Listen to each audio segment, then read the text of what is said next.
My ex-boyfriend needs me. Don't wait up. That was the text I got from my wife at 7:16 p.m. on my damn birthday. She didn't even have the decency to lie creatively anymore. No emergency with a friend.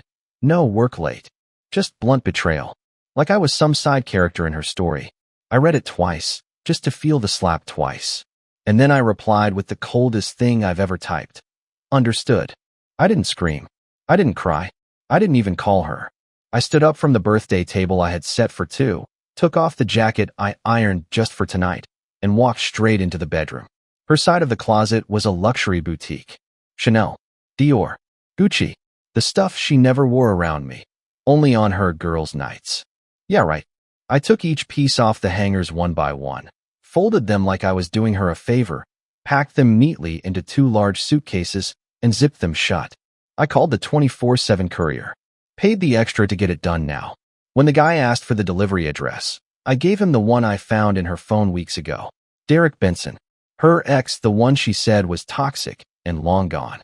The same one whose name popped up when her phone lit up at 2 a.m. 2 months ago, and she swore it was a coworker. With the bags went a simple note I scribbled in Sharpie on white printer paper. She's yours now. I shut the door, sat down, and waited. Not for her. For the firestorm I had just unleashed. 6 hours later, I was brushing my teeth, because I still had standards, even in betrayal, when my phone buzzed. Unknown caller. I knew exactly who it was. Are you insane? A man's voice exploded through the speaker. She's crying on my *****ing porch with your damn bags. What the hell is wrong with you? Wrong with me? I laughed, rinsing my mouth and spitting into the sink. She said you needed her. I just helped her arrive faster. You think this is a game? Derek, I said, calmly wiping my mouth. She left me, on my birthday, to come to you. You're welcome. He hung up. I sat back down on the couch. Alone. The birthday cake was still untouched on the table, candles long melted into wax puddles. The wine unopened. The playlist still humming softly from the kitchen speaker. And I smiled. Not out of happiness, but out of clarity. Out of the storm of realization that this marriage had died long before tonight. I had just finally found the body. What I didn't know was that tonight would only be the beginning, and the messages, the betrayals, the lies that would unravel in the next few days would make that one text feel like a love letter. The next morning, she walked in like nothing happened. Hair messy, mascara smudged under her eyes, no apology on her lips. Just silence. She didn't even look at me. Dropped her purse by the door and headed straight for the bathroom like she owned the air in this house. I sat on the armrest of the couch, arms folded, waiting, water running. 10 minutes. 15. Then she walked out wearing one of my shirts. The audacity. I didn't think you'd still be here, she said flatly, not even flinching. Guess that makes 2 of us. She paused, finally looking me in the eyes. I just needed to clear my head. I stared at her. I got the note, she added, her voice cold but shaky. Really mature of you. That did it. Mature? You left me on my birthday. To go to your ex. You texted me like it was a dentist appointment. I said he needed me. And I said understood. I snapped. Because I finally did. Her jaw clenched, like she was trying to stay in control. Like I was the one blowing this out of proportion. You don't understand how complicated it is with Derek. You told me he was out of your life. I didn't say forever. You married me, Amanda. I slammed my palm on the table. You wore a white dress and looked me in the eye and promised loyalty. If you needed closure with your ex, you could have written a diary entry, not run into his arms like a damn soap opera. She scoffed. You're being dramatic. That word. Dramatic. Like I was inventing the betrayal. Like the hurt was my performance. Was I being dramatic when I found hotel receipts you said were work trips? I asked. She froze. Or when you came home wearing different perfume than you left with. Or when your gym bag had receipts from restaurants you swore you hadn't been to. Silence. You thought I wouldn't notice, I continued. Because I don't shout. Because I give you space. Because I trusted you. Still nothing. I gave you the rope, I said softly. And you built a damn noose with it. Finally, she snapped. You were boring, Ryan. Everything about our life became boring. I needed something real again. And lying was real. Cheating was real. Walking out on your husband for a washed-up ex with a record was real. He gets me. That one stung. Like she drove a nail into my chest and twisted. You mean he lets you lie to his face without questioning it? She glared at me, grabbed her phone, and started texting furiously. Probably him. You know what? She said, slinging her bag over her shoulder. You want to play this victim card? Fine. I'll go back to Derek. Go, I said. I already changed the locks. And forwarded your mail. You don't live here anymore. She stopped in the doorway. You think this is some victory? You'll regret this. One day, I walked past her, opened the door myself. You left me to cry on someone else's doorstep. Now go cry on it again. And I shut the door before she could reply. But the silence afterward wasn't peace. It was war. Because what she did next. That was the part that almost broke me. 3 days passed. 3 days of quiet, like the eye of a storm. I thought maybe that was it. Maybe I'd actually won. She was gone. The house felt cleaner, my mind calmer. But then the email started. Anonymous. Cold. Strategic. The first one was a screenshot of my company's financial statements. The second was an HR complaint. The third, a restraining order application, filed under emotional instability and threats of violence. I stared at the PDF like it was written in a foreign language. She was flipping the script, painting me as the monster. A quiet man who kept his head down, who never raised a hand or his voice, suddenly framed as abusive. I called my lawyer immediately. Ryan, if this gets traction, it could cost you your business license, she warned. She's lying, I said. She's doing this because I exposed her. Of course she is. But courts believe paper, not feelings. Start gathering evidence. So I did. Security cam footage. Call logs. Screenshots. The forwarded texts she forgot I had.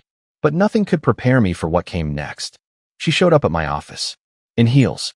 Lipstick. Hair curled like she was headed to a magazine shoot. She didn't ask to speak. She just walked in, like she still belonged here. The front desk girl, Emily, looked horrified. Ryan, she said she had an appointment. She doesn't. Amanda smirked. Still running this little empire of lies, huh? I gestured to the hallway. Out. Now. She leaned in, voice dripping in venom. Derek kicked me out. Said I was too unstable. Guess you two agree on something now. Not my problem. Oh, but it is. Her eyes lit up with that manic glint. Because I told my lawyer you hit me. I froze. You didn't think I'd leave with nothing, did you? She whispered. All those years I played house, pretending your spreadsheet life was enough. I deserve more than a note and a courier. Get out, I said through gritted teeth. But she wasn't done. You really think that judge will take your side when I cry in court? When I show pictures of bruises and say I feared for my life? You're playing with fire. No, baby. You lit the match.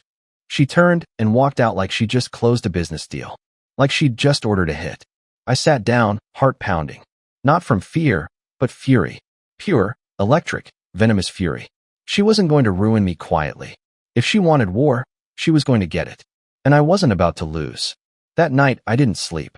I stared at the ceiling, thinking about every time I forgave a lie. Every late night, she said she was working. Every empty excuse that I swallowed, telling myself I was just overthinking. I thought back to the night I found her old phone, buried in a drawer under a pile of winter scarves. I hadn't told her I saw it. I didn't open it either, not then. But now I had a reason. I charged it up, waited as the Apple logo blinked to life like a resurrected ghost. No lock screen. She must have forgotten. The messages hit me like a freight train. Derek, same hotel tonight. Can't wait to see you in that black set again.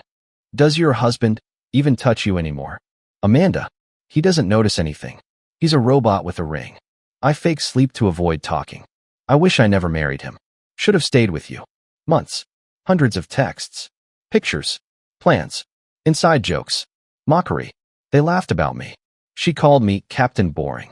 Said I made love like I was submitting a tax form. She even joked about replacing my birthday dinner with Derek's favorite fast food and seeing if I noticed. I sat there, frozen, phone in hand, shaking, not because of the betrayal anymore, but because of the level of humiliation. She didn't just cheat. She enjoyed it. She dragged my name through the dirt like I was a mistake she was ashamed of. I forwarded everything to my lawyer. Screenshots. Timestamps. The works. Then I crafted my own little storm. First, I contacted our bank. Froze the joint account. She wouldn't get a penny more from what I built. Second, I called the property manager. The lease was under my name. I filed for a formal removal of a cohabiting party, citing harassment. She was legally evicted in under 48 hours. And third, I prepared for the court hearing. She showed up in beige, hair in a bun, fake tears already locked and loaded. Her lawyer was some smug creep with a gelled-up smile and a script he clearly wrote for a Lifetime movie. Your Honor, he began, my client has endured emotional distress, gaslighting, and intimidation. I let him talk. Let them cry, perform, whimper about years of silence and fear. Then my lawyer stood up. My client would like to enter into evidence the following: text conversations, photos, time-stamped phone logs, and a record of hotel check-ins made by the plaintiff under an assumed name. Amanda's face dropped. Her lawyer stammered. We weren't made aware. You are now, the judge said coldly, flipping through the packet. Amanda looked at me like she didn't recognize me. No more nice husband. No more easy target. No more warm body to come home to after lying through her lipstick. And as her story collapsed in front of a silent courtroom, I watched her finally understand. She didn't leave me. I set her free. And now, she was standing in her own fire. After court, she tried to call me. 5 times in a row. Then came the texts. We need to talk. You didn't have to destroy me like that. You were supposed to love me. I'm scared. Please. I didn't respond. Not out of pride, but because there was nothing left to say. She gambled with everything and lost. And now, standing in the ashes, she wanted to talk about love? I drove to my office. My staff, who had stayed eerily quiet during the whole ordeal, greeted me with nods that said we saw it all. Emily handed me a thick envelope. No return address. Inside was a handwritten letter, no salutation, just one sentence. You'll regret ever making me your enemy. It wasn't Amanda's handwriting. Derek. I half laughed, half sighed. Was this a movie now? Was I supposed to be afraid of some sad excuse for a man who couldn't even hold down a woman without her destroying everything around her? Still, I handed it to my assistant. Scan this. Save it to the file. Later that day, I got a message from my accountant. We found something odd. Apparently, Amanda had been transferring money from our personal savings to a hidden crypto wallet, small amounts, over time, almost invisible if you weren't looking for it. She had stolen over $48,000 in 2 years. Quietly, discreetly, not for bills, not for gifts. It was her exit fund. She was preparing to vanish long before my birthday ever came. Long before Derek ever opened his arms back to her. That night, I sat in the living room, sipping whiskey, finally letting the weight settle. It wasn't just infidelity. It wasn't just the lies. It was the strategy, the layers, the cruelty. She never stumbled into betrayal. She planned it, smiled through it, slept next to me while it unfolded like a script she'd written with care. And here's the part no one ever tells you. The pain doesn't hit all at once. It drips. In photos you remember taking. In coffee cups still left in the dishwasher. In songs that used to be ours. But the numbness that follows? That becomes your new normal. And eventually, even that fades into clarity. Around 2 a.m., another knock at the door. I checked the cam. Amanda. Soaked. Red-eyed. Hair a mess. Suitcase at her feet. She looked straight into the camera and mouthed. Please. I muted the intercom. Not out of cruelty, out of finality. This chapter was over, and I had no intention of rereading it.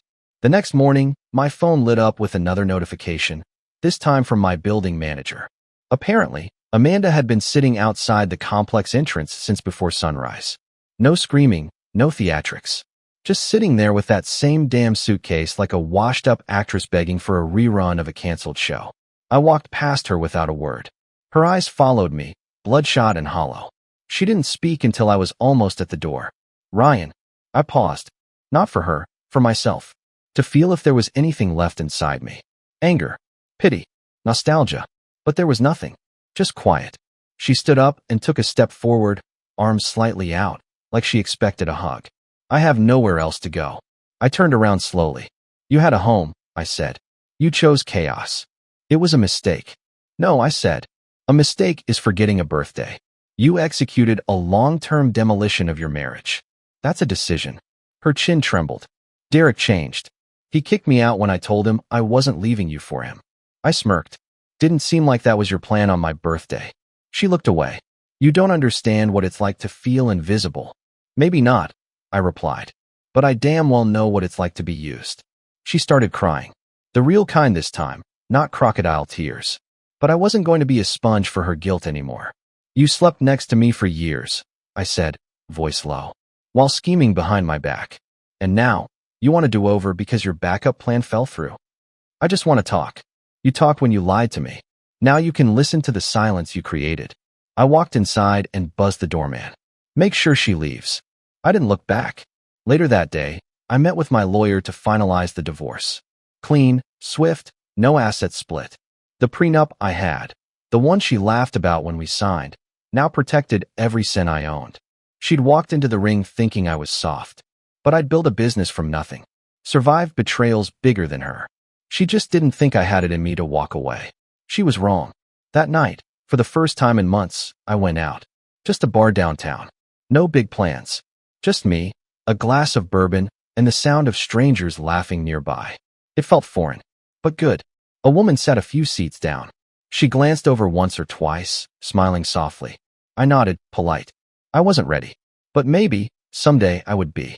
Because you can lose everything, and still come out whole. You just have to stop trying to rescue someone who is drowning you on purpose.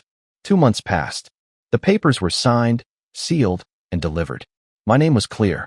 My business untangled from her mess. And Amanda?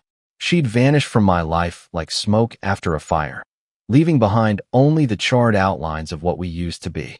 I heard through a mutual acquaintance that she moved back in with her mother. No Derek. No job. Just a woman finally forced to sit in the consequences she thought she was too clever to face. One morning I got a letter. Handwritten. No envelope. Just slid under my door like a final ghost. You'll never understand how broken I was. I didn't know how to be loved by someone real. You were too good to me, and I was too used to chaos. I ruined it. I ruined us. I hope you find peace. I hope someday you forgive me. I folded it once and dropped it in the shredder. Forgiveness? It's not about them. It's about finally taking your hands off the wounds they caused and letting them scar over. Letting them teach you. I learned I can rebuild. I learned silence isn't weakness, it's control. And most of all, I learned that the loudest revenge isn't anger or exposure or lawsuits. It's thriving without the person who swore you'd fall apart without them. Today, I woke up, brewed a fresh cup of coffee, and stood on my balcony watching the city come alive. My phone buzzed, an investor call in an hour, a gym session after that. My schedule was mine again. No lies. No pretending. No enemy in my own bed. I still wear the watch Amanda gifted me 5 years ago. Not because of her. Because it reminds me of time, how fast things fall apart, and how powerful it is to get back up, rebuild, and walk away from the wreckage without a backward glance. If you're reading this, and you're where I was, let her go. Let the chaos burn out. Let the silence speak for you. And then, walk away so calmly they'll start wondering if they ever really mattered at all.